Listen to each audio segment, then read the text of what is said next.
Okay, so hello everyone, and welcome to this ICTM Dialogues, Working Together, Interrogating Collaboration Towards Decolonizing Music and Dance Research.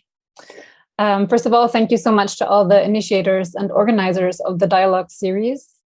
Thank you for having us here today, and we will start with a short introduction to our session and then outline our plans for today. So to us, collaboration is fundamental to how we understand and practice ethnomusicology. While we think that working together is a potential and often necessary form of decolonizing, it remains vital to interrogate and reimagine our practices and premises regarding its actual meaning and implications on various levels of our activities. Ethnomusicologists have always depended upon individuals or groups in and from the field, yet their collaborations have not always been framed as such, nor has this collaboration automatically acknowledged those who did the work. And even more so, the socio-political awareness of what collaboration can mean and imply has differed from project to project. Ethnomusicologists have also always worked together with different cultural, social, and political actors, for example, museums and festivals, non-governmental organizations, also governmental organizations, with other scholars and administrators in academic institutions such as universities. And ethnomusicology inherently intersects with other disciplines, often leading us to work with researchers from various fields. Still, in the tradition of ethnomusicological or, moreover, academic analysis and writing, academic work is generally conceptualized and practiced in individualized and isolated ways. So working together remains a personal choice of the scholar, and is not something that is structurally encouraged by university politics in general, as it implies more time, more effort, more care, more resources, and often results in less quantifiable output. So collaboration has also become a buzzword in ethnomusicology that is for an ethnomusicology that is working on decolonizing the discipline, particularly for developing collaborative research projects and applying collaborative methodologies.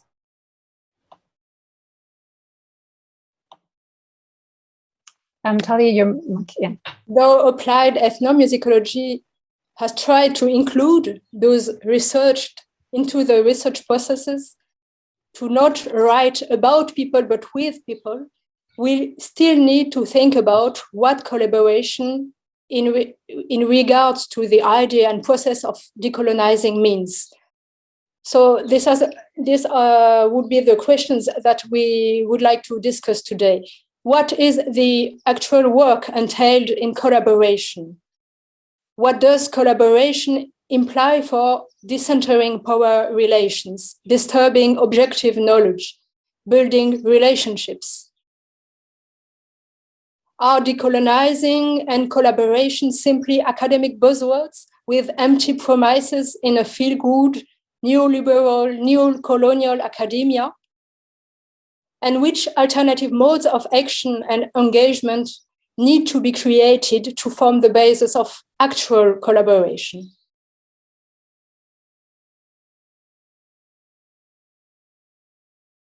In today's session, we will each contribute a brief input on an aspect of collaboration based on our own experiences, projects, collectives, and on discourses of collaboration within academia and beyond.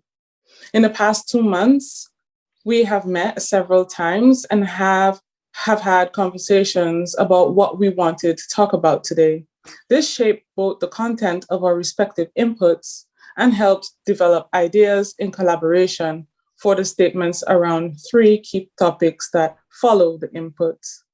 Cornelia Gruber today will speak about intra-academic collaboration within a workshop series and collective of early career scholars who are currently or were formerly involved in German-speaking ethnomusicological institutions. Through a collaboration with percussionist and composer Vernon Chatelain, my input emphasizes the necessity of collaboration in ongoing attempts to make sense of the Zikinza collection, a Curaçaoan ethnographic archive that holds songs and melodies sung by descendants of enslaved peoples. Marko Kölbl will address ethnomusicological refugee studies, particularly ethnographic fieldwork and the coloniality of asylum that shapes collaborations in the field.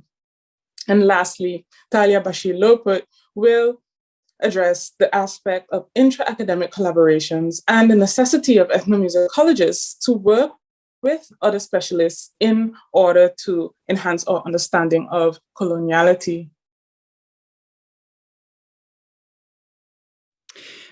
So we will now present pre-recorded inputs from the four of us. And after every input, there will be a possibility for brief questions only towards clarification of each input. We don't want to make this too long. And after the four inputs, we are going to have a short break, and then we will have some short statements on 3 points that we found specifically important. First, ethnography. Second, friendships and general relationships.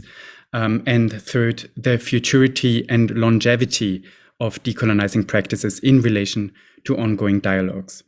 These statements focus on collaboration as a modality of action towards decolonizing music and dance research, drawing on different aspects and levels of collaboration together. Hereafter, we invite you, all of you, to join us in the conversation. This session is going to be in English without subtitles. However, feel free to ask questions in other languages. We will try to manage. If you wish to speak, write a request using the session's chat. Write question, comment, and then your name, and wait for the moderator's, I think that's Carlos' invitation to unmute. That would be it, and we are going to start with the first input. Carlos, please. One thing before you said that, Marko, no, don't worry about me. If you are any of you, the moderators, you decide, you tell them to unmute. Don't. Okay, that's us. Yeah. In my input today, I want to explore a collective of early career ethnomusicologists, cultural musicologists, music sociologists, popular music, dance, and sound studies scholars that grew out of a workshop series initiated in 2017 that was motivated by a particular sense of urgency to deal with post-colonial issues in German-speaking ethnomusicological contexts. To me, this has become a profound experience in terms of collaborating with other scholars who also share a sense of urgency and whose research topics and research politics deal with issues of coloniality and intersectional perspectives and historically situated power relations. In these workshops, which commonly last about 2.5 days, which are always organized by 2 to 3 different people, the participants are asked to present an input of about 10 minutes on anything related to the general topic of the workshop, in which they explore issues within their respective research projects or within experiences in the classroom context, within institutions or at conferences or other academic or research-related spaces. The rest of the time is commonly spent with open discussions of selected readings, brainstormings, making posters, eating together, enjoying each other's company, and also sometimes dancing. We are currently or were formerly active within German-speaking academic institutions, and many happen to be positioned or position themselves in Western Europe as female, queering, Black, people of color, or belonging to a religious or ethnically othered group. In order to not only speak from my own position today, I conducted a written qualitative questionnaire to which 10 members of the group, out of 16, excluding myself, have responded. And the 4 of us are all currently part of this collective. So as for now, we refer to ourselves as a Decolonizing Ethnomusicology Collective. The term decolonizing has, of course, been questioned regularly, also within the questionnaire. For example, relating to the critique of applying decolonizing merely as a metaphor, as is known through Eve Tuck and Kei Wayne Yang's article from 2012.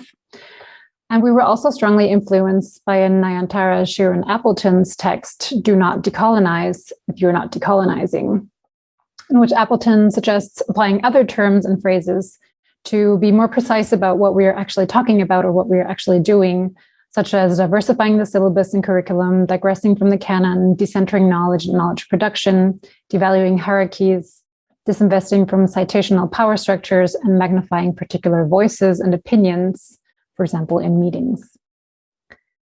It is not my intention today to demonstrate or to quantify how successful this workshop series and collective is or is not, but rather to anecdotally portray 4 aspects that I find impactful when thinking about what working together in terms of decolonizing can mean within the social sciences and the humanities. So my first point is practicing vulnerability. While developing the workshop, the idea was to go beyond representational and competitive performances of academia, to see the workshop as a space for creating knowledge together and also of and about each other, and to think through our respective issues collectively. So a space that is open to critical and creative engagement. What was noted as particularly helpful and instructive in the questionnaire was the notion of vulnerability in presenting challenging experiences, observation, and practices relating to problematic modes of thought rooted in musicology and ethnomusicology, such as epistemic violence produced at conference roundtable discussions, or on the departmental level related to one's own positionality, which is in both cases often highly coded and at times hard to even pinpoint beyond personal embodied experiences of discomfort. So to quote some of the participants, how one of the participants presented this paper was with such vulnerability and attentiveness was instructive. They offered ways of dealing with the issue and even just offered questions of how to navigate. Another participant wrote, "This kind of input, daring to be vulnerable and showing the deep-rootedness of the issue, makes me want to do something about it instead of just completely giving up academia," end quote. To some extent, the workshop certainly functioned as what we at the time referred to as a safer space in terms of expecting a general basis of understanding that structural oppressions are real. Yet in the questionnaire and in more recent debates, the issue of conceptualizing it as a brave space has also been brought up. So a space in which, as one particular participant phrased it, we can practice more open forms of discomfort and active accountability. So it is not the goal for everyone to be comfortable at all times within these workshops, but to practice confronting discomfort in the workshop and to apply that practically, or at least analytically, also in our everyday and academic life. Second point is forging relationships. So practicing how to create a brave space that includes vulnerability without brushing away tension and controversy leads to a point that also came up in several conversations during the workshop and in the questionnaire, as one participant writes. "I'm very grateful for the safety I felt in that vulnerability. In order to do the kind of reflection and discussion around decolonizing that does not reproduce violence, building trusting relationships is key. To me, this means being able to engage respectfully, listen, challenge each other, and being open to change," end quote. Based on the answers to the questionnaire, particularly those relationships existing prior to the workshop were strengthened, yet the answers also indicate that individualized notions of relationships do not necessarily apply. So rather, the act of forging relationships during the workshop itself carries a particular weight. To quote another participant, "I do feel a sense of community, even if it is irregular and not necessarily based on individual close relationships. I really feel we share a larger goal." Another participant writes, as a space that is generative of solidarity, thinking through other possibilities, the collective enables me to move with more ease through academia with compañeros. Moreover, it is important to not be or feel alone, especially after having felt alone for the better part of my academic years, especially as a first-generation university student. Solidarity and care are decolonizing practices. My interactions equip me to approach others in their decolonizing work, inside and outside of academia, with the same care and carefulness, end quote. The fact that relationships are so powerful and relevant to the act of listening and engaging with each other and to work against isolation seems banal, yet in academic spaces, there are many structural limits to actually achieving this, as another participant pointed out in their questionnaire. So my third point is developing strategies. When asking if there was anything that made the participants uncomfortable during the workshops, aside from 2 remarks on the lack of others or themselves confronting tension and controversy, so what I would interpret as a lack of a brave space that we hadn't created yet, one participant wrote, "To self-reflect on what made me uncomfortable in myself, it is easy to use this space as a venting space. Meeting once a year, Evolve can be released with all the built-up unpleasantness that occurs in the face of coloniality during the year. I found it difficult but necessary to think in terms of pragmatic strategies. I had to be attentive to not revert to only releasing that Evolve, but to enter a practice of imagining otherwise. This has stuck with me since our last physical meeting in 2019, end quote." The answers to the questionnaire demonstrated that since that workshop, many of us have been taking initiative and have actively engaged in other respective processes or in our own respective processes, also in collaboration with some of the others from the collective. And this brings me to my fourth and last point, collaborating and decolonizing and the university. So when I was designing the questionnaire, also in conversation with some fellow participants, the risk of a neoliberal quantification of effects or effectiveness of supposed decolonial incentives also became even more aware to me. I still chose to let the participants quantify some issues in order to spark a conversation about the relation of the work we are doing together and then the reality of academic institutions and careers. So I asked the participants to rate on a scale of 1 to 10 how influential the workshops have been on their reflections, how influential the workshop has been on taking action, and how they think having the topic of decolonizing and postcolonialism on their CV has already helped or will help them in their career. The results show that the workshop is being experienced as quite influential on everyone's thinking, but also several incentives in relation to decentering certain kinds of knowledge, diversifying the syllabus, devaluing hierarchies, and changing our relationships to each other and the university complex were initiated, such as collaborative grant proposals, collaborative papers, publications, and workshops, reading groups, or collaborative symposium, dealing with questions of pedagogy, changing relationships, and institutional practice of exclusions on a departmental level, and working on the dynamics and mechanics of peer review processes. Whereas the questions about the influence on reflection and the influence on actual practices, as you can see, led to a somewhat similar range in the ratings. The question of decolonizing an academic career is perceived and experienced in far greater variation. One participant wrote, "Having a postcolonial expertise to me seems like a very valuable academic currency in ethnomusicology, especially after Dr. Daniela Brown's letter that sparked the fashion of decolonizing in ethnomusicology. Also, with my university, I see that postcolonial expertise is highly valued and simultaneously serves as a point of reference of one's marketability in a neoliberal university." Another wrote, "Not sure if having that on my CV has helped my career. You see, I've gotten interviews based on that, but the proof is in the pudding, and the pudding is in the intake interview, where when I emphasize choosing a decolonial option and practicing decolonially, I am looked at as a Black unicorn," which is a poem by Audre Lorde. "Who is Spivak? What is subaltern? These are questions I've been asked during interviews." And to quote one last participant, "Although a buzzword everywhere, especially after debates last summer, institutes often do not really want to make actual changes, and the people in hiring committees are often the people who benefit from the current systemic inequalities. Hence, while it has helped me with my own reflections and the actions I've taken, right now this has had more negative than positive consequences for my career," end quote. Dealing with controversy and practicing vulnerability and forging relationships are only some of the continuous steps in actually collaborating and potentially decolonizing.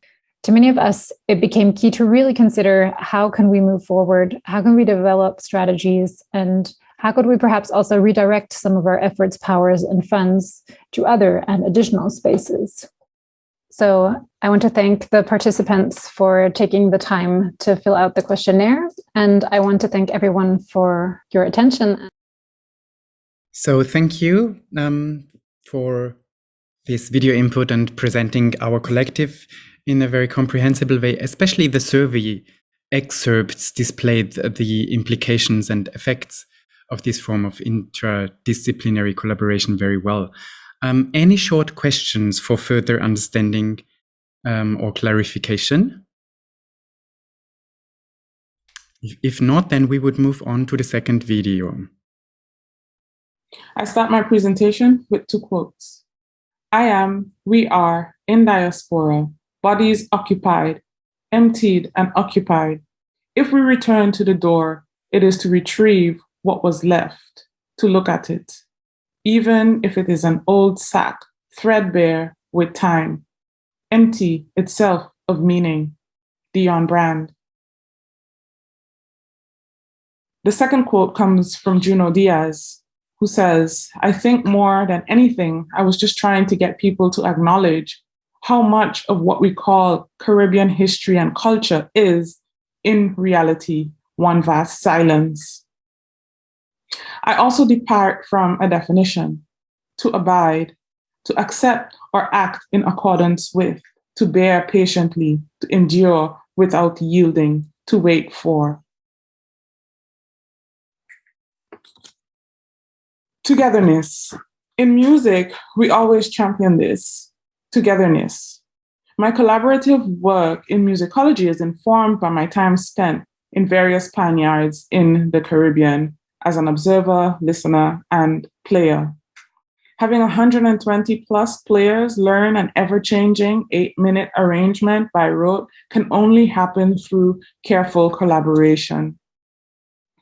According to Fanon, a national culture is the whole body of efforts made by a people in the sphere of thought to describe, justify, and praise the action through which that people has created itself and keeps itself in existence. Steel band rehearsals and performance preparation exemplifies this body of efforts, and I am its attentive student. Along with this, I am also a student of decolonial practice, so that there is always a communal that fuels not only my playing, learning, and dancing, but the community of the Caribbean region and its diaspora fuels my feelings and thoughts on music. Rolando Vasquez asks whether we can owe our thinking and not own our thinking. This is to move from an I voice that is individualistic, suggesting ownership, towards a plural voice, thinking and writing in the we, as he calls it, and giving up that ownership is a decolonial act, it is pluralizing the place from which we think and feel. My thinking and writing is a relational act. It is a practice of thinking with. This brings me to the case study that I want to attend to today. The Zikinza collection holds just over 1,400 short recordings of stories, songs, poems, and sayings. The collection is a documentation of the descendants of enslaved peoples in Curacao, but offers insight into the Dutch Caribbean region as a whole. The oldest person interviewed for this collection, Ma Chichi, was born in 1853 during struggles for abolition, 10 years before official abolition of slavery and judicial emancipation. The Netherlands signed the abolition documents in 1841, but implementation took 22 years, thus officially occurring in 1863. Machichi was 105 years at the time of recording in 1958. This collection is one of the few documentations that holds accounts on the brutality of enslavement and the exploitation endured during the enslavement of Black peoples in Curacao. Not only that, it has stories of trickery, overcoming resistance, and melodies that, for me, possess a haunting beauty with equally haunting lyrics. This collection offers slivers of insight on how Black life was made and kept intact in the face of brutality. We have this documentation because of Padre Brenneker, who, as a missionary, recognized that missionary work must be based on knowledge of culture and people. There was a means to an end in collecting this data, this information, to missionize. Percussionist and composer Vernon Chatelain and I wanted to work together in this archive in collaboration with each other, with the voices and silences, doing so to make sense of it today. We wanted to highlight the stories, songs, and sounds of the collection, but to also emphasize their contemporary importance. They are crucial in how we come to know ourselves as part of the Dutch kingdom, as Caribbean living in diaspora, as a practice of imagining other future possibilities.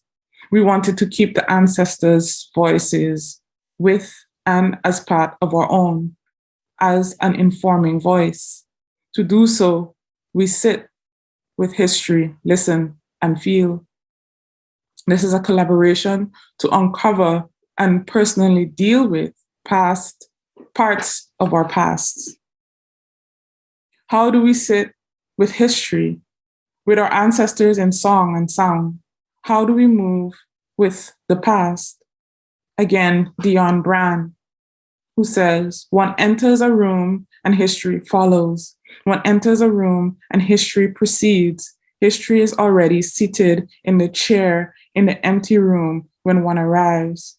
Where one stands in a society seems always related to this historical experience. Where one can be observed is relative to that history.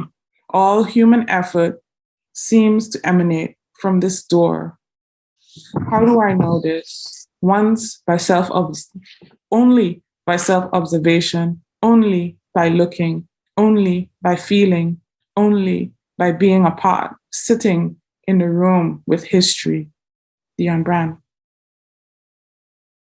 There is much apprehension both then and now in discussing the slave past throughout the Dutch Caribbean, which makes for much silences. So a few questions arise. How do we listen to songs that sing slave histories, that sing liberation songs described in bits and pieces, 2 minutes here, 1 minute there? How do we make sense of ourselves and our songs in such snippets? The piecing together can only happen collectively. How do we pay attention and attend to the unknowable? How do we listen to those silences and in a sense also collaborate with silence to create something new? Not to fill the silence, but to converse with it, to relate to it. What is necessary for such a collaboration as a musician and researcher? Very aware that, to quote Linda Tuhiwai-Smith in Decolonizing Methodologies, from the vantage point of the colonized, the word research is probably one of the dirtiest words in the Indigenous world's vocabulary. How do we collaborate with the voices in a way that honors them? How do we collaborate with those who remembered and spoke when they would have rather forget? What kind of collaboration is necessary for such work? The preliminary work done on this project has been both personal and political. In Vernon Chatelain's and my meetings and conversations, Vernon and I grieve together in different spaces in the Netherlands. Wherever we meet, we mourn and celebrate. We stand in awe of the beauty that was made under constraint and listen together to vocal timbres, textures, and melody lines, and try to work through any meanings of lyrics, going through the feelings and emotions that arise is part of doing this work. We both acknowledge the heaviness of the archive, the injustice and terror of slavery and enslavement, colonialism, and the contemporary social, political, economic inequalities that are legacies of those past injustices. We are concerned about the future because of the precarity of our islands' economic sovereignty. We are anxious and agitated by the current violent seizure and appropriation of land, cordon off for high-rise hotels, and to build military bases in order to wage war in the global south. We fear the future implication of new and old forms of political and financial control, as well as that of governmental organizations that exploit land and natural resources. However, at the end of each meeting about the Zikinza collection, we also recognize a lightness, a weight that is temporarily lifted while sitting amongst those voices, listening together. Working with this archive, we aim to make the collection relevant to people's everyday lives, making the songs, stories, and sounds part of that, making it a collective communal project. It can be alive as a source that promulgates everyday discussions and knowledge. The above can be put into action through community performance lectures and team discussion series, online conferences, and storytelling and podcasts. It can enable active participation and communing with the voices. It also allows the archive to be spirited by different reimaginations. It can thus perform as a source of nourishment and healing. The aim here is to open a space of communing where there is no soloist, and we might be able to knit different voices together, including those of the archive, to question the archive and its political potential in our contemporary lived experience within the Dutch kingdom. Space making is critical to conversation having, especially where questions of liberation are discussed. It is a space in which we can rewrite, sing, and dance alongside each other and ancestral voices. Communality can foster a space of knowledge and healing as we attend to each other, illustrating the rich potential of this archive in spite of its silences. Recomposing slave songs to abide with the voices from the past and ask that they might abide with us, using past experiences as a way to redress, to address, to question, to repair. We can imagine a different kind of possibility that is not rooted in trauma, but in continuous reimagining what it means to liberate ourselves in performance, in song, in melody, in music. Thank you. Thank you so much, Charissa, for asking these profound questions and drawing our attention to how also the silences are just as much part of the haunting memories archives entail, as are the recorded narratives and songs that we find there. Vasquez's notion of owing our thinking rather than owning our thinking, and Charissa's questions in terms of making sense of oneself and one's songs really opens up the discussion of what role data and knowledge plays in ethnographic research, and how we may envision collaboration, sitting and listening together with communities and musicians in conducting memory work, emotional labor, and also potential healing. So are there any questions in terms of clarification in relation to Charissa's input? If there are no questions that need immediate clarification, then we will move on to the next presentation, please. In my input today, I take a closer look on collaboration in the field in asylum-related ethnomusicology, mainly referring to collaborative practices between academically situated researchers and people that are categorized as refugees. But first, let me take a few steps back. I became an ethnomusicologist out of curiosity towards my own and my family's history. Belonging to the Croatian ethnic minority of Burgenland, Austria, always was a key aspect of kinship-based, handed-down identity. As a kid growing up in German-speaking Vienna, I remember Croatian language competence, ethnic identification, and minority politics being of utmost relevance to my mother and extended maternal family. spending a lot of childhood with music, being a musician, it was only logical that I eventually found myself as a keen ethnographer of my own community's musical heritage, and the field here consisted of friends and family, of grandmothers, great aunts, relatives, neighbors, and friends. These field experiences within my own community, however, profoundly differ from field experiences with the Afghan community in Vienna, and that's the field that I would like to address today. Amidst a toxic political climate during and after the migrations of the summer of 2015, when the racist and classist European border regime temporarily collapsed, my colleague Ursula Hemetek and I started a research project on musical identifications of young refugees, focusing on the Afghan community. Over the years, Afghan music in Vienna has become one of my prime research areas.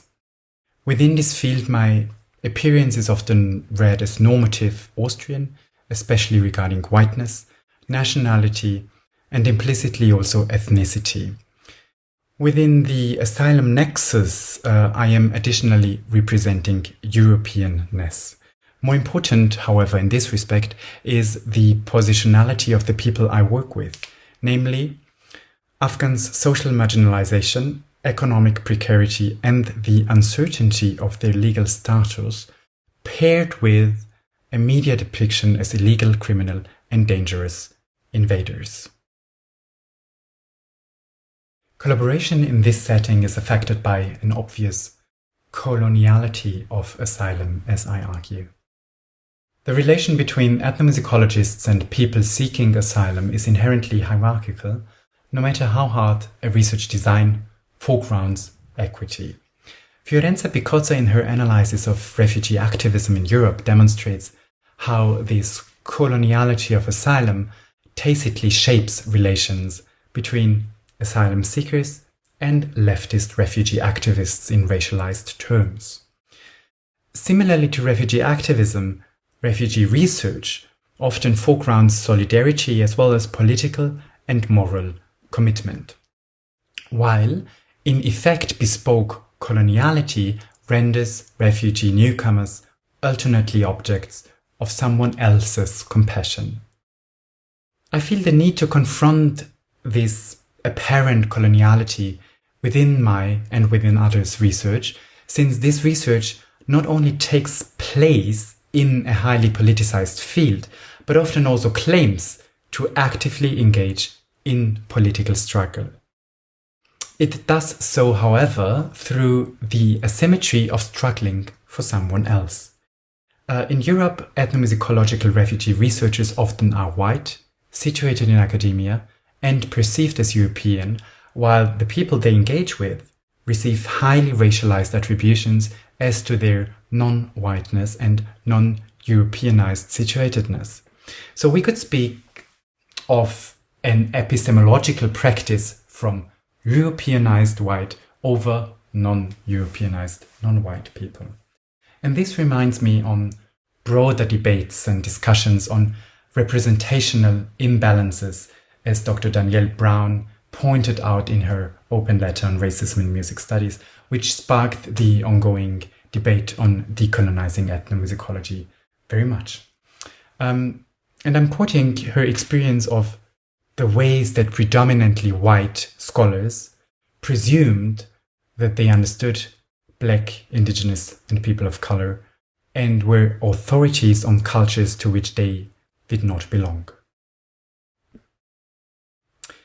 What actually are the effects of collaborative research, participatory research, applied ethnomusicology, engaged ethnomusicology in refugee settings, when being positioned within wide European logics of academia and humanitarianism? Applied research settings, I argue, often inherently produce racialized ideas of not only the refugee, but also the solidary and activist European who is not only researching, but making their research socially relevant, who is welcoming, helping, who is staging social protests, projects, curating music, and so on. Now, I am by no means implying that the coloniality of asylum inhibits people with a white, majority European positionality from doing asylum-related music research. On the contrary, it would be an extreme form of tokenism and othering to simply relegate the task of examining music to the ones with the proper respective ethnically marked position. According to the principle, that's your business, you can do this best because you must be a spokesperson of your community and so on. Besides the fact that, of course, there are ethnomusicologists with the experience of being a refugee. It, however, takes enormous resources to step in this game of academia, and the ways academia is excluding the standards it defines, the class, the race, barriers it holds onto, are obvious. All the more, refugees speaking from their specific standpoint position within music and dance research are crucial. However, I also, if I may say, often observed a certain relief in academic audiences if this refugee person speaking for themselves meets the standards of scholarly language, respectively the standards of the majority language and academic habitus. So, to state the coloniality of asylum-related research, as I did, to me not necessarily relates to the question of who should do this research, but rather to my own ability to confront myself with the coloniality that I'm situated in, that I'm encountering, to deal with it, in order to be able to not necessarily decolonize, which is a very big word, but rather maybe to, for example, decentre knowledge and knowledge production in the process of knowledge production, to actively work against colonial and racist, classist, hierarchical structures in field research settings, and also to disinvest from classical canonical ethnography, specifically when I think about what ethnography and archiving actually symbolically produce in the field of research on forced migration, namely data on asylum seekers, a sort of cultural measurement that is reproducing colonial ways of systematizing and categorizing. However, simultaneously, I must stress the political relevance that this material gains. Simply because it's archived, data becomes proof of, a certain of human value, actually, especially because it makes use of established and highly valued institutional logics. The question would be, do we want to further invest in these logics? The data is going to be there. It is going to be picked up by others, and it can gain epistemic power in various ways. To conclude, in my research experiences, I clearly witnessed the historically situated violence of coloniality, especially when archiving, when writing, when presenting, or when recording an academic presentation. That is, when academically utilizing my research. However, there are other aspects of collaboration in the field, interpersonal interaction that gain way more power and relevance during this navigating of friendships with individuals, during the investing in social relations, long-term understanding, the building of trust and care. And although friendship can sometimes, I may use the word disarm coloniality, it is not a way out. But friendship, to draw from Avery Gordon and Céline Condorelli, can be seen as an essentially political relationship of allegiance and responsibility. Following Gordon and Condorelli, the interest is not therefore personal, but in friendship as a labor process, a condition of work that might never be the actual subject of the work, but is a formative operational condition of it. In my experience and in my opinion, friendship is one of the most powerful outcomes of ethnographic research. It shows valuable possibilities of ethnography, and in the field of asylum-related music studies, it can counter the spectacle of suffering, the creation of the figure of the victim refugee, because of the focus on cultural agency, on musical and bodily expressivity, and on human beings experiencing joy. And with this, I would like to close, and I'm really looking forward to the discussion that we are going to have afterwards. Thank you, Marko, for having addressed some of the contradictions that are arising when we are involved in collaborative projects with migrants and refugees. And among others, this contradiction between the will to contribute, to enhance to the understanding and recognition of the histories of these people, while reassessing at the same time a form of othering, which is anchored in the institutional structures and in the societies we work in.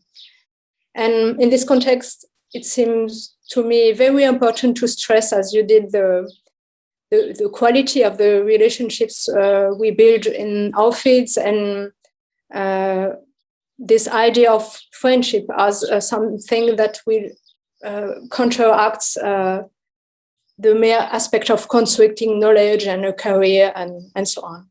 So are there some questions for Marko? Yes. Christian Munich. Yes. Thank you. Thank you so much for that wonderful presentation. I enjoyed it, and I'm very sure so many people enjoyed it. I want to ask, when you engage in an ethnomusicological research in a refugee place, you are encountering a new culture, or are you studying the music in its original culture? Because I ask this, whiteness or blackness is not necessarily culture. It is the act of human beings within a place learned over time, particularly in Africa. We believe that culture is human, is part of our lives. And when you relocate, you take on a different culture and take on a different practice, which music is part of. And when you engage in this sort of research, what exactly are you looking for? You know, music in a relocated context, or you're looking for African music in its culture, because that's what ethnomusicology is all about, study of the music in the culture. And so what are you looking for? When you use the term ethnomusicology in that context, are you looking for something that is coming from someone who is Black, or are you looking for music in an African culture? Thank you. Thank you so much for this question. I have maybe to clarify that I'm doing research on music from Afghanistan, so it's we cannot necessarily speak of Black music, but for sure of music that's somehow done by persons who are racialized in the process, especially in the process of migrating. And so I'm interested in music as not only culture, but as a social act, and I'm specifically interested in the ways that music and also dance actually gains meaning in the context of being categorized as migrant, refugee, whatever. And I'm totally with you when you say that whiteness and blackness, and these are not necessarily categories to understand a musical culture, but racialized subjectivities, I would argue, are categorized when reflecting on our own research and the research positions that we take in. And so in a society like here in Austria, where Afghan refugees from Afghanistan are racialized in a very specific way and criminalized in a very specific way, I can actually not step out of these ongoing racialization of the relations that I encounter in the field. So that would be my answer. So I actually have to take into account the ways that racist logics play into the musical scenes that I am taking part in. Thank you very much, Christian, for your question and for your answer, Marko. Are there further factual questions or understanding questions for Marko? So if not, I suggest that we now hear the fourth and last input. So let's begin with the story. And let's call its character, as our profession turns to be nowadays more and more feminized, Mrs. Ethnomusicologist. Mrs. Ethnomusicologist, first trained as a specialist in French literature, came to ethnomusicology through her passion for Indian music, and then by discovering ethnography as a way of building knowledge and even as a way of life. After a PhD and the practice of Indian music in Germany and different postdoctoral projects, she gets a permanent position as an ethnomusicologist settled in a musicology department. And there she discovers rediscovers again the weight of Western music in the structure and everyday life of the discipline musicology. Working in this department, she alone has to cover the whole field of ethnomusicology,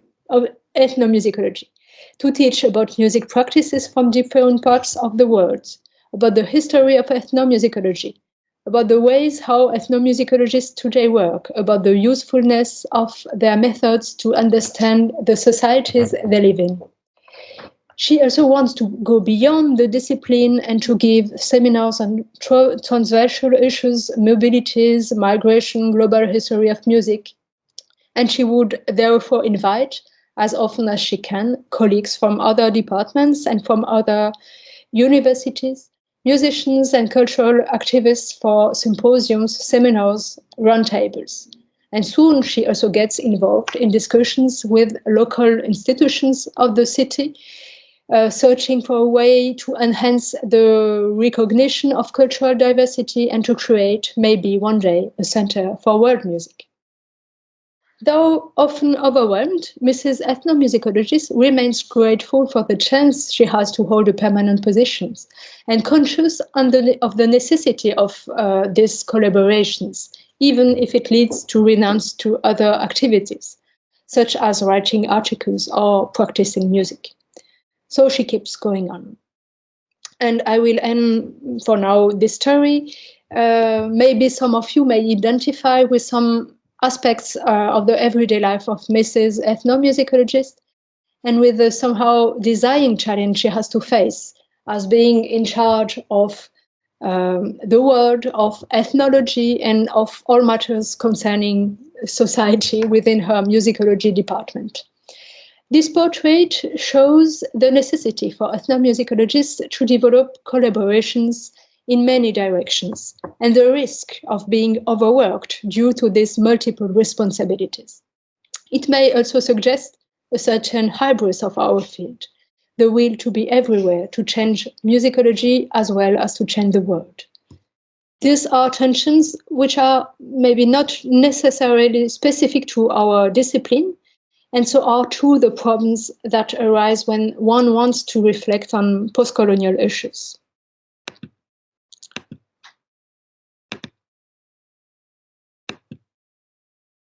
Cornelia, Marko, and Charissa have addressed in their presentations different aspects of these collaborations. And as for me, I will focus on interdisciplinary collaborations within the academia.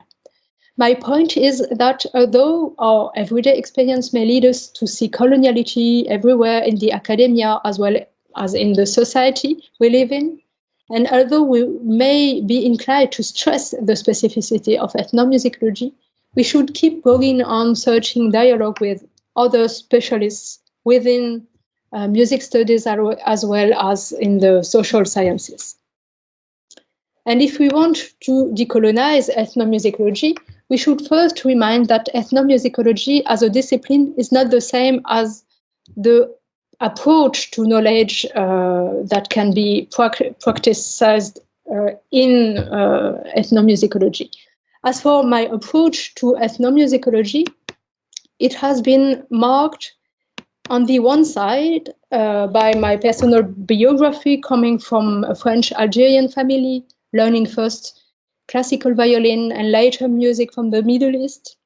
On the other side, by the teaching that I've received when I entered a master and then a doctoral program, music and social sciences at the École des Hautes Études en Sciences Sociales in Paris.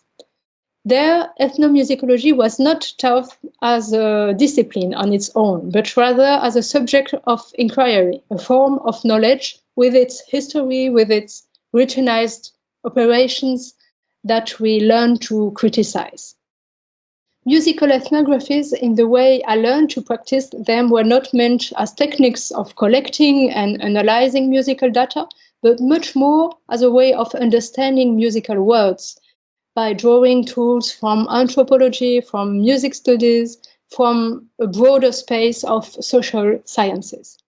And in the following, I would like to address some of the lessons I've learned that could help us to address the issue of postcolonialism, which I won't tackle here head on, but rather by the side. I first learned the potential of case studies. And here I would like to mention one example, this study that I have conducted on a very tiny object, a concert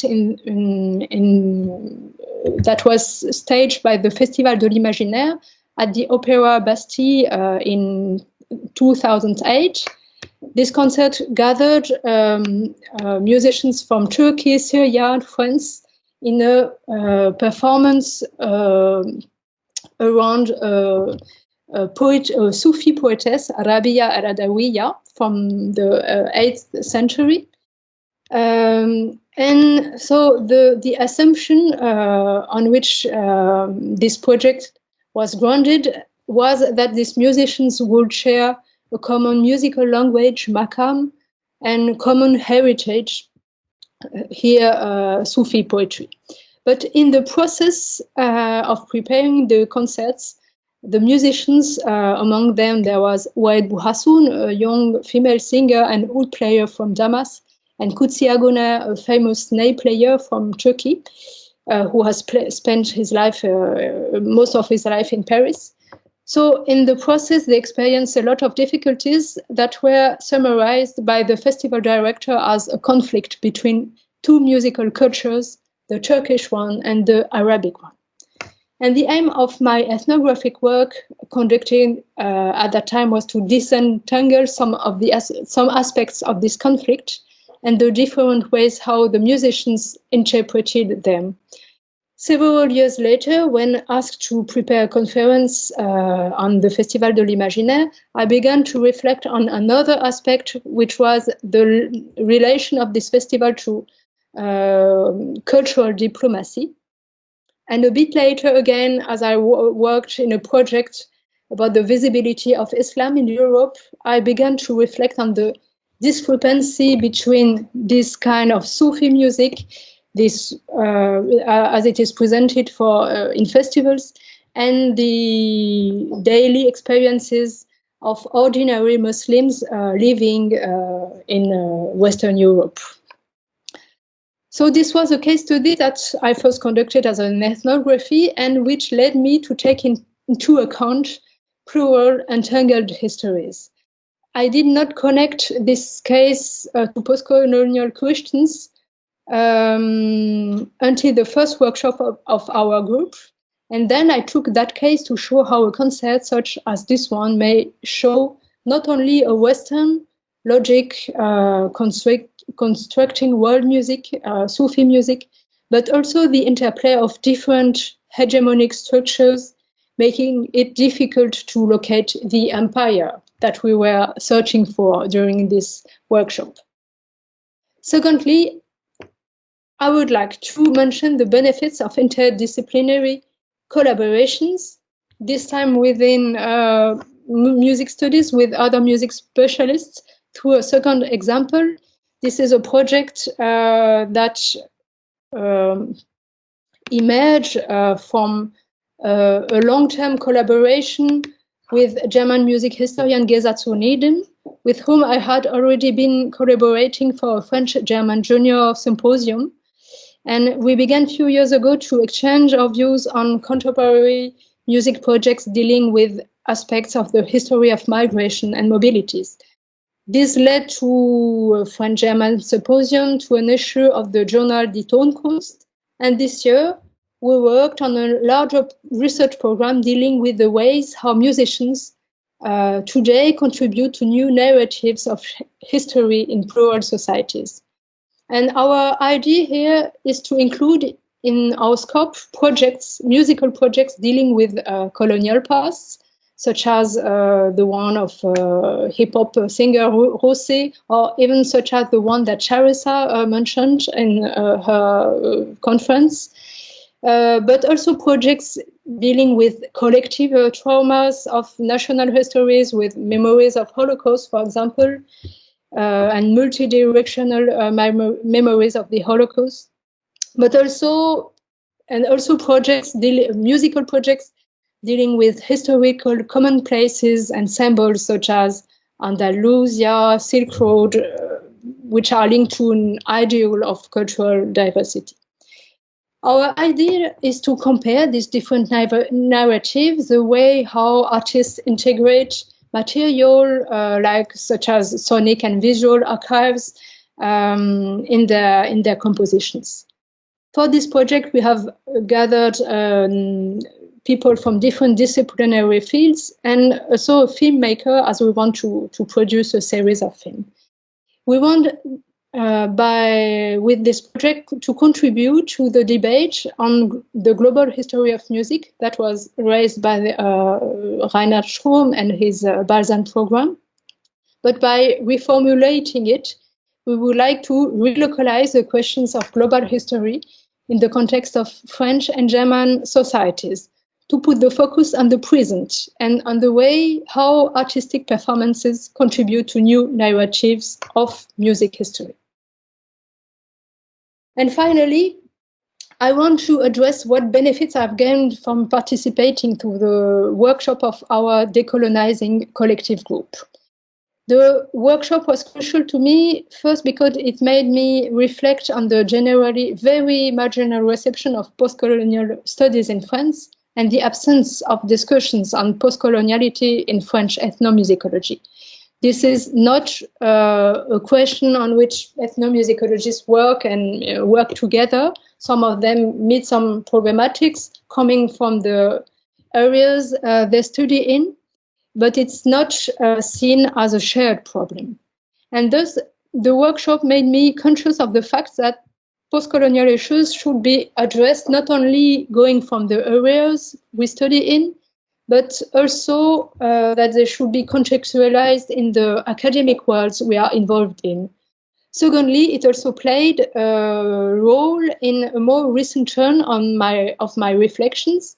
The workshop organized 4 years ago was the first occasion for me to reflect on the reasons that led me to develop an interest for music from the Middle East, first on a biographical level, but now I would like to conduct a research on the teaching of Oriental music in France, going from 2 case studies.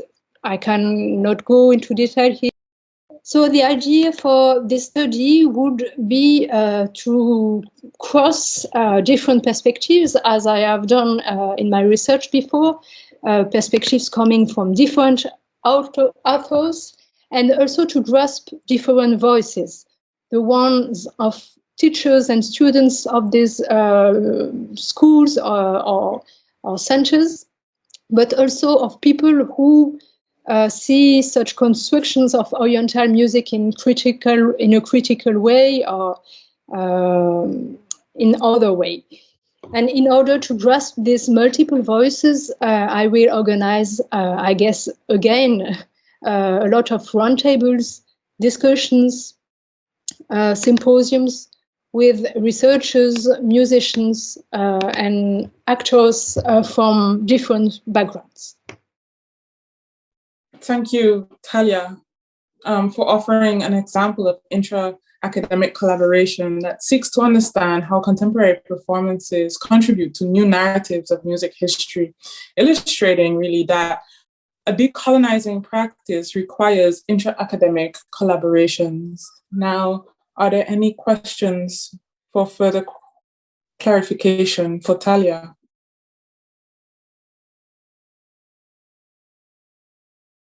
Okay. Then we will go for a 5-minute hydration break and invite you to do the same, and we will be back in 5 minutes. Yes, so welcome back from this very short break. From our individual inputs, some points emerged, and from our bi-weekly meetings that we've had in the past 2 months, upon which we will now give very brief statements, and then afterwards we want to open for discussion. So one of the points that emerged from our individual inputs and discussions is ethnography, where I attempted to ask questions, and in this asking tried to go further than where I began before our meetings and thinking together. I've been thinking about what would equip me with the ability to understand myself and those around me who are grappling with the effects of colonialism beyond the limits of science and methods. I'm interested in how we are propelled into the sublime and erotic practices of freedom under ongoing multiple forms of subjugation. Decolonial scholar Alana Lockwood teaches me this, a teaching that is completely ignored in Dutch Caribbean music scholarship. So for me, for us, a practice of decolonizing music and dance practices requires us to begin with questioning ethnography anew, questioning its usefulness for the liberatory work that I am attempting to do and the decolonizing practices we undertake. Keeping in mind Audre Lorde, who teaches us that there are no new knowledges, just new ways of giving those ideas we cherish breath and power in our own living. Only new ways of making them felt, of examining what those ideas feel like while we suffer the old longings, battle the old warnings and fears of being silent and impotent and alone, while we taste new possibilities and strengths. So, I still grapple with the imperialist legacy of ethnography. How do I, as a Caribbeanist, deal with that legacy, refuse, disrupt, and subvert it? How can I do something else, especially in the face of still being colonized and a part of the Dutch kingdom? So I want to think anew the imperialist politics of ethnography. What are deliberate efforts that can be made in collaboration to resist confining attempts? I think of how through ethnography, Dutch Caribbean music knowledges have been extracted, expressed, and how we are taught to see ourselves through the use of these knowledges. How do we refuse these seemingly definitive colonial frameworks through which we have been taught to see ourselves? How do we imagine and create anew ways to do this work? Taken for granted methodologies and disciplinary practices are shaped by the European imperial enterprise. And in my context, inquiry to machinize, to know in order to infiltrate, to extract, to dominate, to make other and claim ownership, to know in order to own. Ethnography and music and dance studies cannot be separated from this legacy. It is ongoing. Ethnography shapes knowledge. Thus I ask, can any reformed version still be useful? Does it still have potential in doing liberatory work in the wake of colonialism and ongoing coloniality that brings with it environmental exploitation and land extraction? How can ethnography be radically redefined? Do we still call any redefinition or any redefined approach ethnography, especially in considering collaboration or practicing deep friendships? So thank you, Charissa, for highlighting how ethnographic methods took shape by the attempt to know in order to infiltrate, extract, dominate, to make other and claim ownership, to know in order to own, as you said. And I guess many ethnomusicologists, music and dance researchers would claim that that has changed, that they want to know in order to include, in order to empower, in order to focus on the cultural agency of the people they work with. However, I think that music and dance research has not fully grasped the coloniality of such inclusive objectives. A liberal, post-colonial, engaged, let's say good ethnography still has culturalizing, ethnicizing, and othering effects. It is located within a coloniality of often racialized subjects and institutional logics. But then again, as I already mentioned, we live in a world that makes use of these culturalizations and ethnicizations, those forms of othering, in strategic ways, in political struggle towards social and political recognition and cultural valuing. But then again, as soon as language and practices from outside of the tradition of Western logics of ethnography are applied, academic audiences tend to, or almost unavoidably, put outside of their expectations and feel outside of their comfort zones. And then maybe feel a relief at translations into scholarly language. So this type of relief that Marko was talking about before, when the proper language and habitus is used and performed. Yet stepping outside of this framework of distancing language, of factual vocabulary, of the field of data and informants, however, usually makes audiences rather question the speaker, their subjectivity, and also their theorizing, rather than questioning the ethnographic framework and its legacies of datafication. Yes, and as for me, I really agree that we have to reflect on these contradictions in ethnography.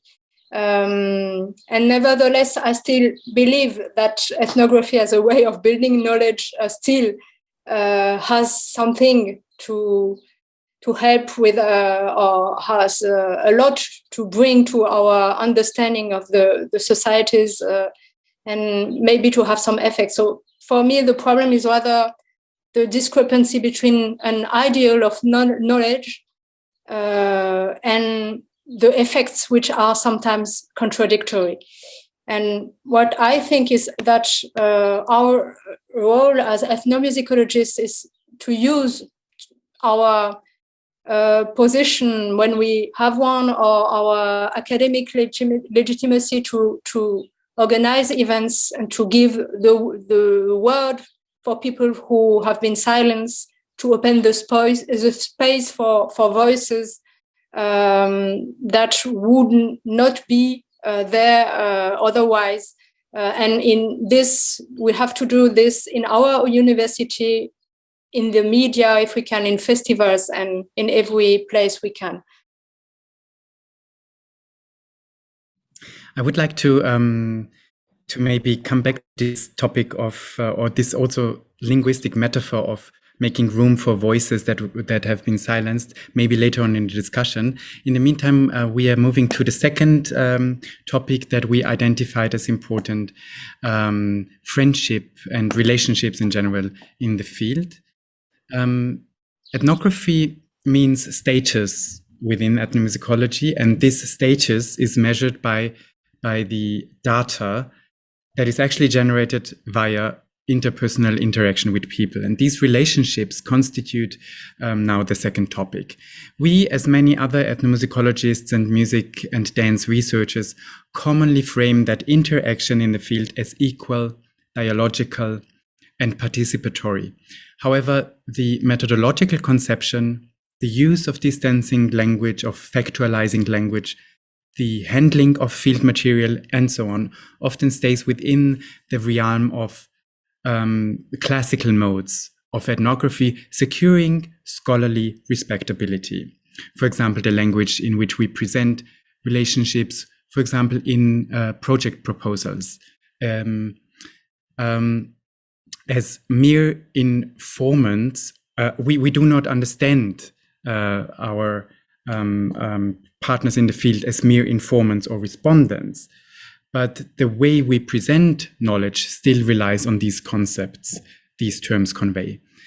Following up on Charissa's and my input, making transparent the intimacy of friendships, partnerships, relationships within research not only is a way of acknowledging one's own personal involvement, but also allows for thinking of oneself and one's work as dependent on and shaped by the relationships and friendships. Friendship counteracts ownership of knowledge. It helps to free up our understanding of ethnography. That means not only how knowledge is generated, but also what knowledge can actually mean. I agree with this generative idea. Sorry. I agree with this generative idea and this generative power of creating deep relationships and thereby transcending specific ethnographic spaces. Still, I think we have to consider that as soon as we step back into the academic institutional space, this relationship is at risk again. The intimacy, the vulnerability, maybe also the open debate of positions and power relations within these friendships return back into a colonial framework or into different colonial frameworks of unequal power relations and are potentially re-instrumentalized as data. So as soon as we speak as positioned as scholars, as soon as we speak, write, or engage with aspects of this knowledge, it again is perceived or is received as data. So the question also is, how can we rethink these relationships within multiple spaces in terms of resources, ownership, knowledge production, and knowledge production maybe also as ownership in terms of Vasquez reflection on owning and owing knowledge, without forcing academic inclusion onto people that we work with. So sort of pulling them into a specific system that we work in.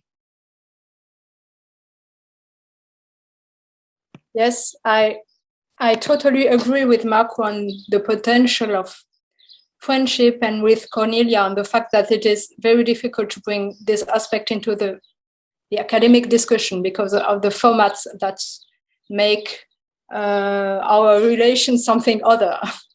And on the other hand, I would say that as ethnographers, it is the full dimension of relations that we develop or encounter by observing music and the processes of making music. It's all these relations that have to be reflected on, since misunderstandings, conflicts, controversies are also inherently part of such relations, and as they also can be productive and generative. So making music is, of course, as we all know, not always peaceful, and it may include contention, and it's the whole thing that we have to describe. And of course, friendships are one part of these processes.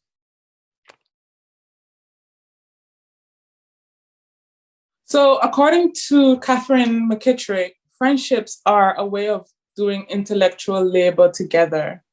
And contentions are part of that labor, especially as we hold each other accountable while undertaking a process of unlearning or multiple processes of unlearnings. Thus, friendships are also political and epistemological and involve a question of shifting our approach and our language away from objectifying concepts such as facts, data, and informants, as Connie mentions above. Avery Gordon notes that friendship is not an abstraction removed from the everyday life practice, right? This moves beyond work and research and is about more, about livingness, about practicing freedom with intention and imagining more livable futures. For me, this looks like a collective transgression to step out of the prescribed and preordained colonial self-gaze. And so this imagining of a different future or of futurity brings us to a third point. So on dialogues and the futurity of collaboration as decolonizing practices. So since about a year, many dialogues are being held by activists, politicians, academics, musicians, administrators, cultural players, music and dance researchers, and also by the ICTM. And by indexically relating to the Black Lives Matter movement and in ethnomusicology relating to Dr. Danielle Brown's letter, a newness or a particular new urgency of the matter is produced. However, we cannot undo years of silencing, exploitation, and exclusion with 1 or 2 or 50 incentives, but we should simultaneously ask questions about the historicity and the continuation of coloniality and the endless, minute intricacies of reproducing them daily on so many levels and in so many different relational spaces that we move in and that we encounter.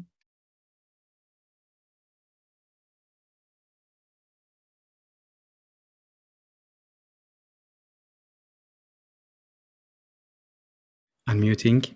So we ask ourselves, as representatives of certain disciplines, of certain institutions, of those traditions of knowledge production and dissemination, can we even do decolonizing work, even if in collaboration?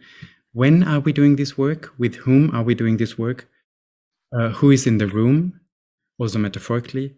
Who is listening? Who is listening today? And who are we to speak up?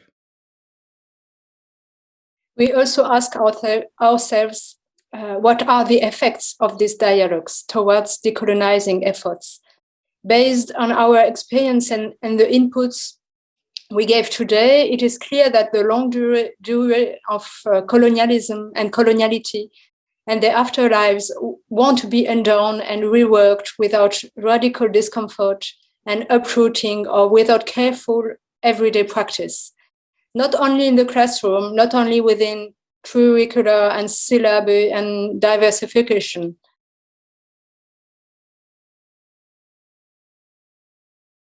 So again, we ask ourselves, how can we then engage with radical ruptures, with the means and meanings of ethnography, and how do we come to understand experiences and strategies in order to take action without downplaying them as bubbles within a hegemonic system, and without having to quantify their successes in publication?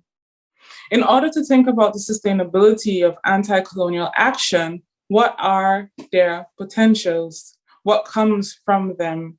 What is emergent of staged talks like ours today? We now invite you to join us in further discussion, and we are very much appreciative of your attention. Thank you very much.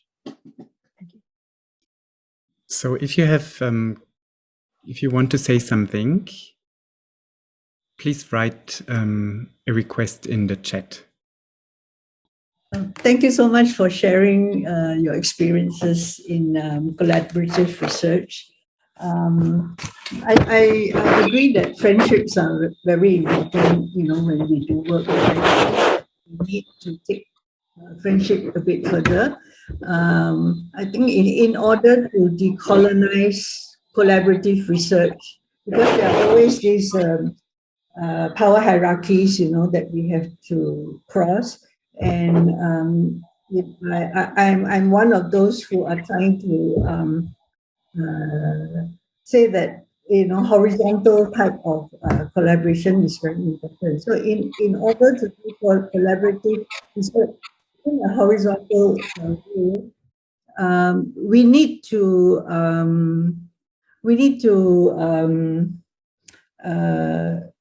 collaborate with the people that we research in the production of knowledge itself, which means that we need to do research together with them and also co-write.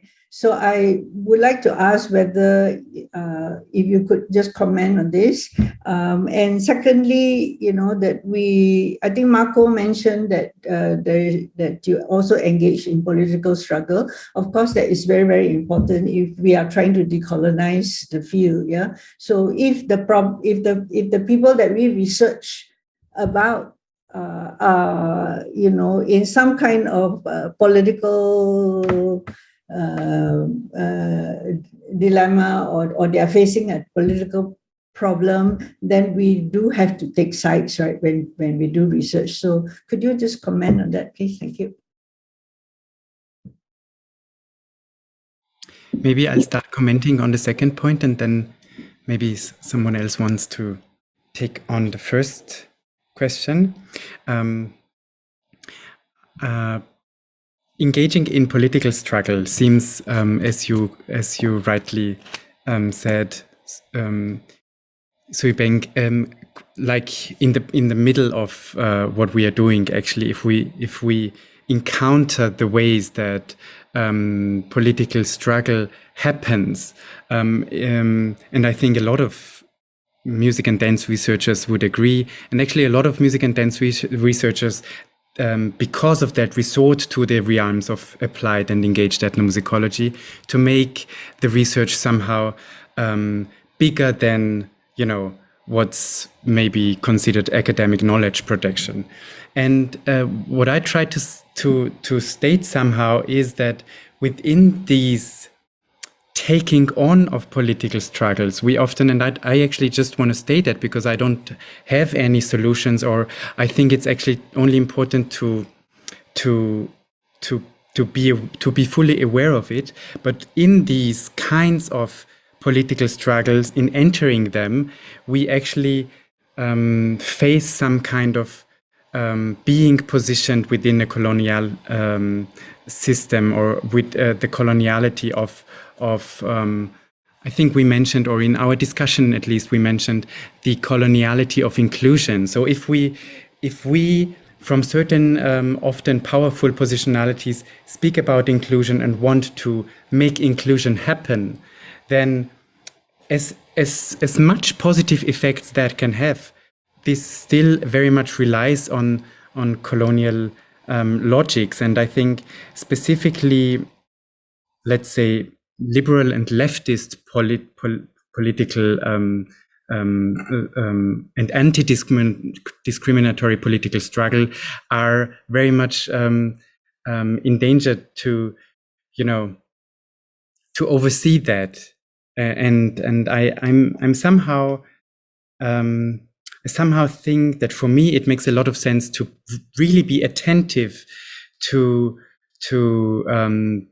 the colonial spaces that open up somehow automatically when doing these logics of diversifying, of including, and engaging in political struggle. But this is a dilemma, I would say, because I don't think that that means that we should stop that. In no means. No. I'll quickly continue to where Marko left off. Maybe I think one point that we had in our discussion a lot was this coloniality of inclusion, and sort of thinking about how we could even create spaces that are inclusive in a way that that the hierarchy is not automatically reproduced within the institutional space, for example, that we invite someone into. So even if we invite musicians and activists to speak in academic spaces, we were wondering if that always makes sense, or how it could make more sense of us moving out of academic spaces, because in many of the academic spaces we don't have control over sort of the legacies behind them and some of the the hegemonic effects that it automatically has by stepping into that space. So I think that was something we were talking a lot about before, of course, it always depends on how you can include someone and sort of what kind of consent you can find and how you can build the space together, maybe, rather than going into a conference space, for example.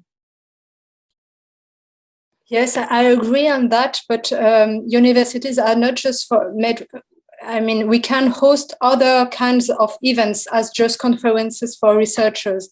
And I use really the university for that, to invite some people. And of course, I choose them very carefully. I choose very careful people who has someone to tell about their history. And because it's, for me, very important to show to the students that not only musicologists produce knowledge on music, and that musicians, activists have also something to say and really produce knowledge, so that there is no distinction between the academic and the non-academics. It's also knowledge, and it can be a common. So I agree on that. We have to be very careful in the way how we put them on the stage, because it's horrible sometimes when there are so many music projects where migrants are put on the stage, and I mean, it's not done in a good way. So then it's not achieving a good effect.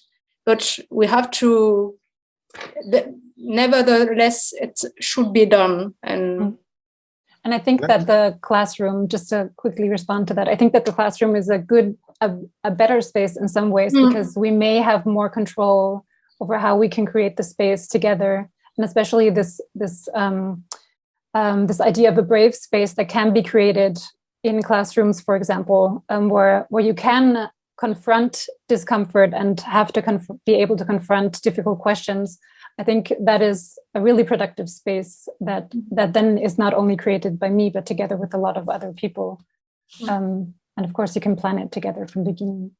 I think we have a question, yes?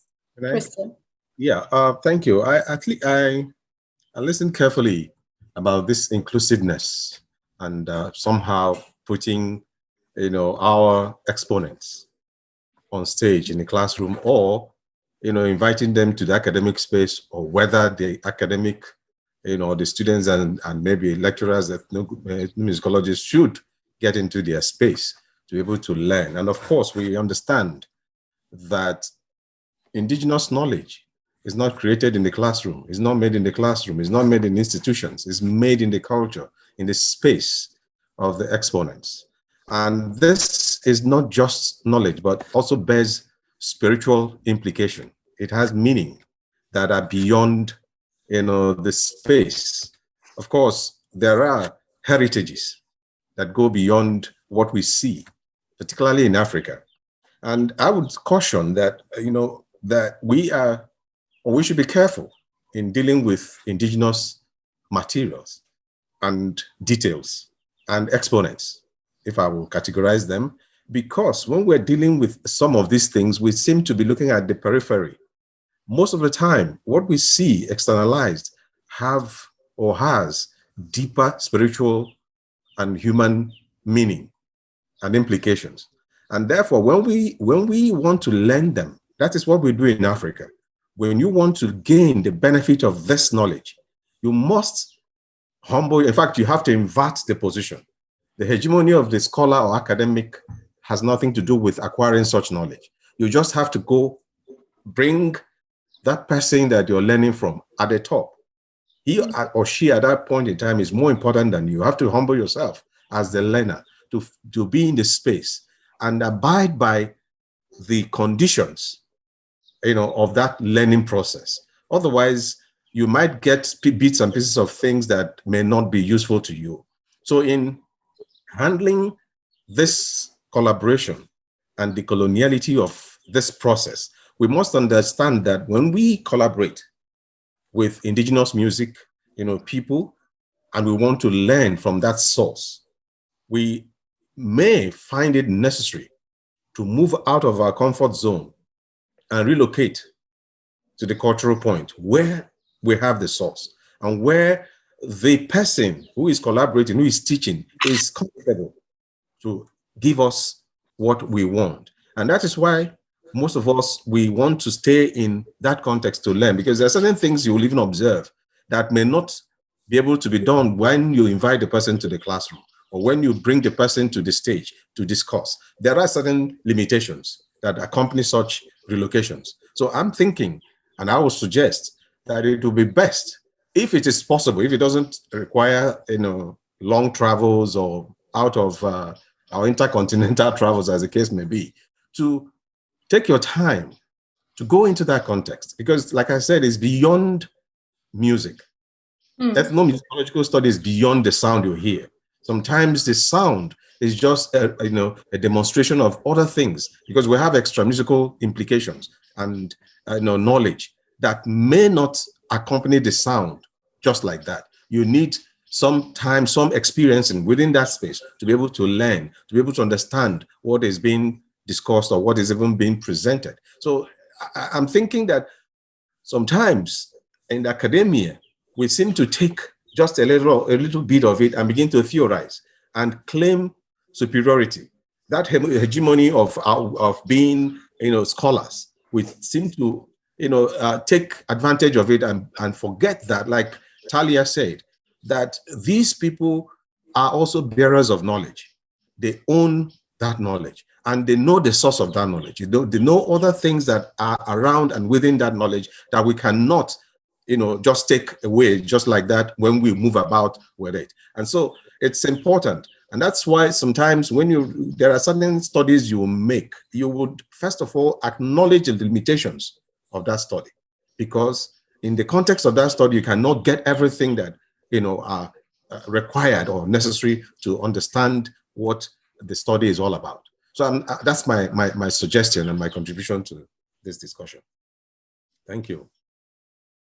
Yeah, perhaps, I don't know if it's an addition to that, but there's also a skeptical way of being in relation to the university or the classroom, where there's actually a refusal, right, of the people that we collaborate with to come into the university. That's something that we might want to think about as well, right? And also to think about,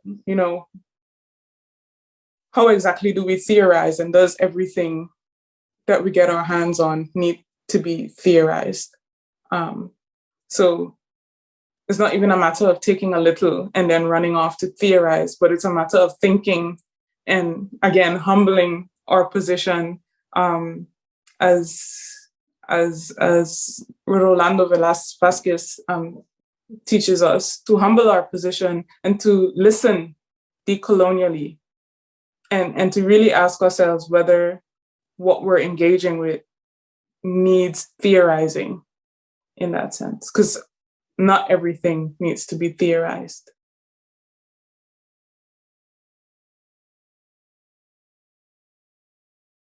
And I think that maybe to add to that, that is, I think, where in our discussions, the aspect of collaboration came in as so prominently that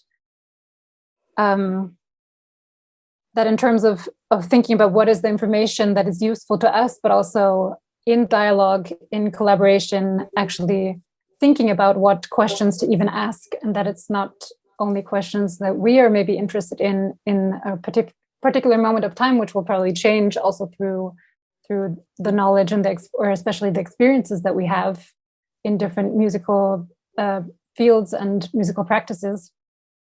But I think to really think about, even before we start sort of thinking about theorizing or even being interested, I think that's already where we have to start collaborating and talking to people, also as Charissa, I think, has pointed out.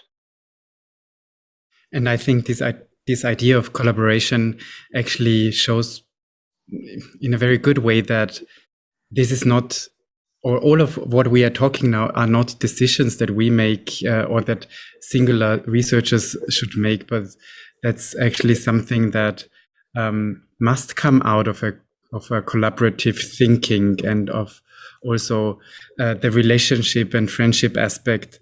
And then I would say it's not a question of should I invite someone into this or this space, but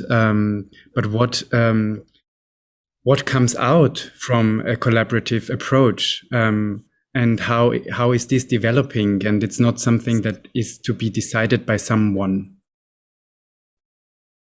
There's a question from Keith Howard. Please unmute and you can continue. I'm working on it. Okay. Can you hear me? I hope so. Yes. I'm kind of interested that we're talking about the university and the academy in the singular, and collaboration with musicians and sort of others from local groups, etc. What are we going to do about collaboration with sort of multiple musicologies or ethnomusicologies? We're still keen, or many of my colleagues are still keen to have people from Asia, Africa come to Europe and America, do their PhDs and go back and continue with the tradition of our universities. And in a way, we've got a lot of privileged positions in how we run our scholarship. When you look at somewhere like East Asia, which I work with, but also South America, parts of Africa, even sort of the sort of post-Soviet scholarship, we have different systems of academia emerging, which have at times different relationships to their collaborators, their local collaborators in terms of musicians or other parties, plus international agencies.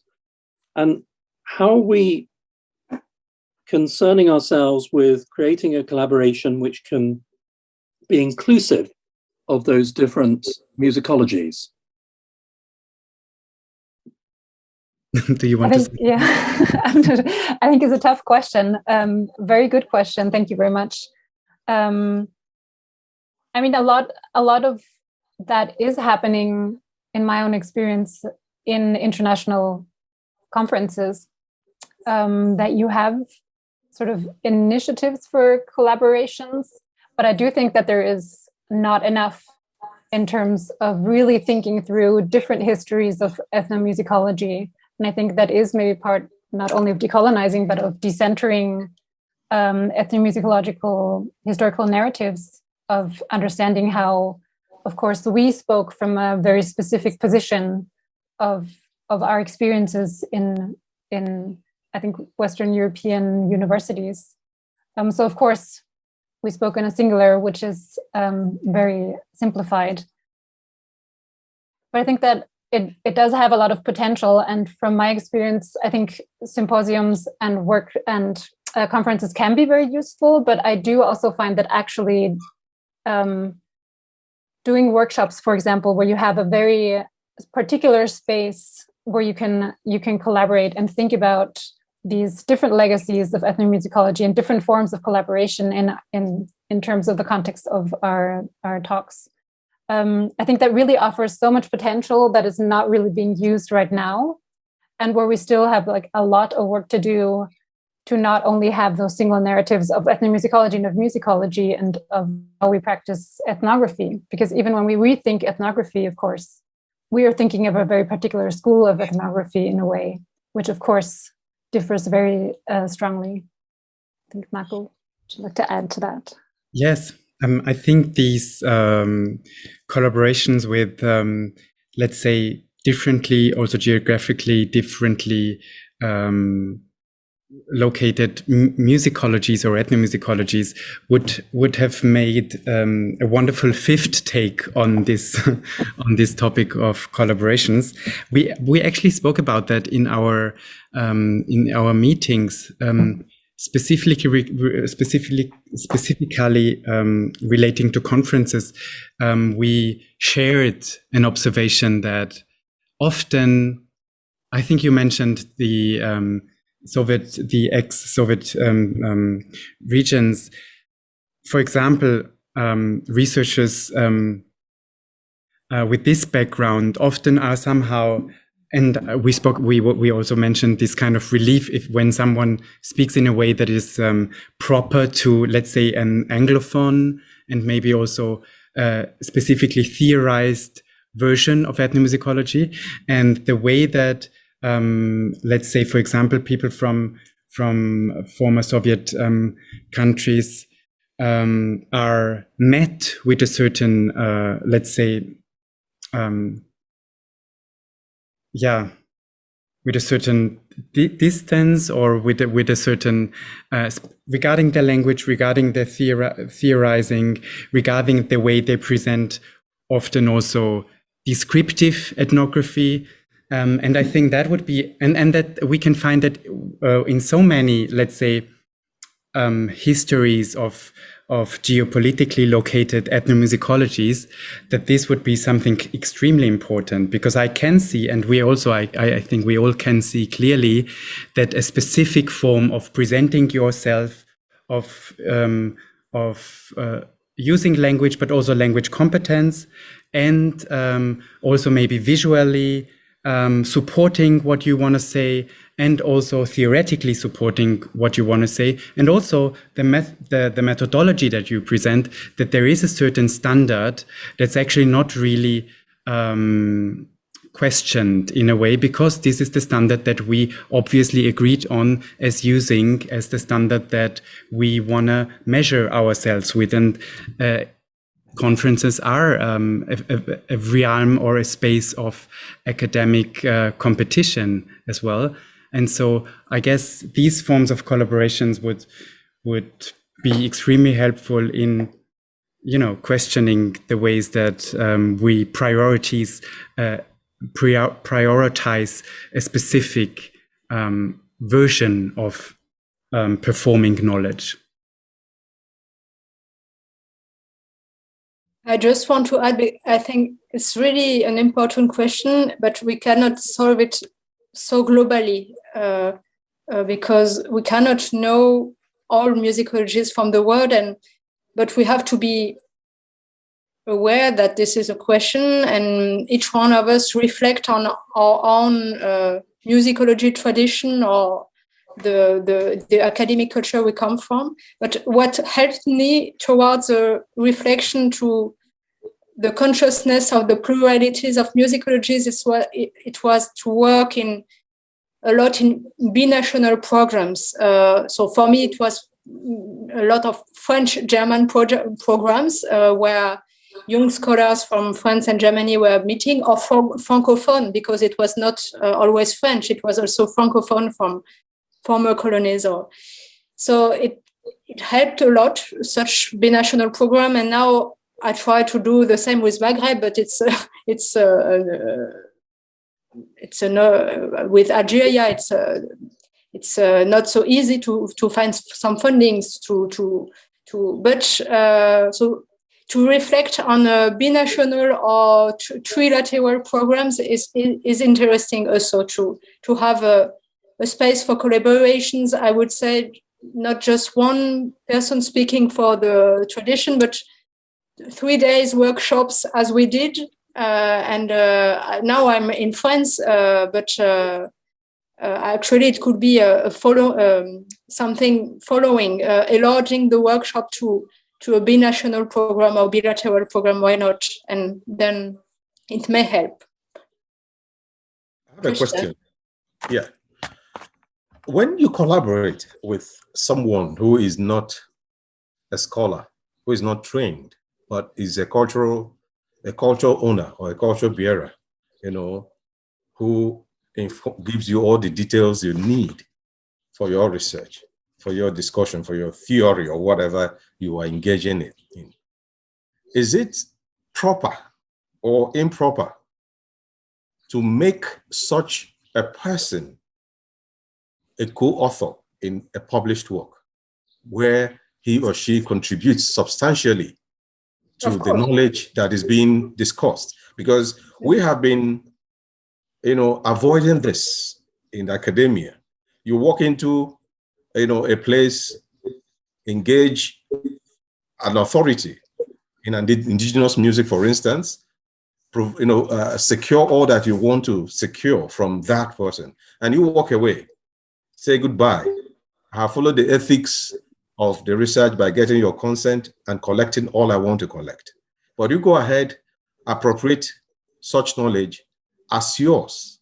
And of course, put your name or your co-author as the owners of the research, whereas the main author and who has, the knowledge that is being discussed is not included. It's not even involved. It's not, maybe, it may not even be mentioned in terms of the name, but we regard the person as a collaborator or an informant or the member of the culture or the person that you discuss with, but not necessarily formally included as an author in the work.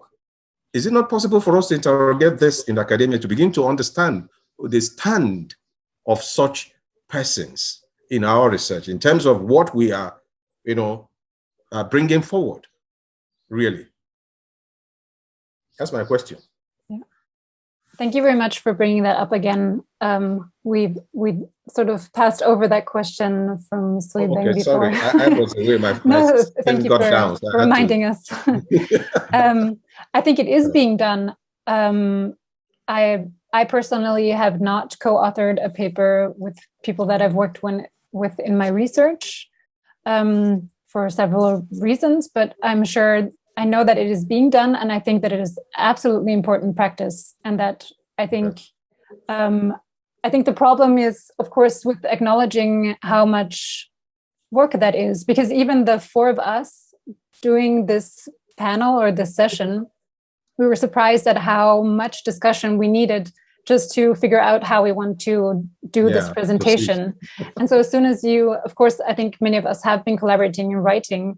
And I think if you have different systems of knowledge, which all of us have here in this Zoom room, if we were to collaborate with each other, I think it really needs to be acknowledged of the effort that you put into this. And I think in ethnomusicology, this should and is being done and should be really acknowledged as a collaborative practice that is absolutely necessary, and that maybe is an issue if we don't do it at all.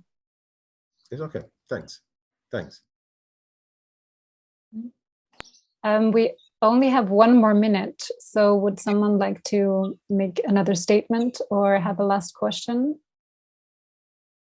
If not, then I think we're ending on time. I hope that you could take away something from our session today. It was not necessarily our goal to present a lot of solutions to all of these issues, or to see collaboration as a solution per se. But I think that it's important to really work on trying how to also maybe theorize collaborations in a way to really think through how that affects our field and how we position ourselves in this field of ethnomusicology, or in this field of owning and owing knowledges. Thank you so much. No more comments then. Thank you so much. Thanks. Thank you so much. Thanks.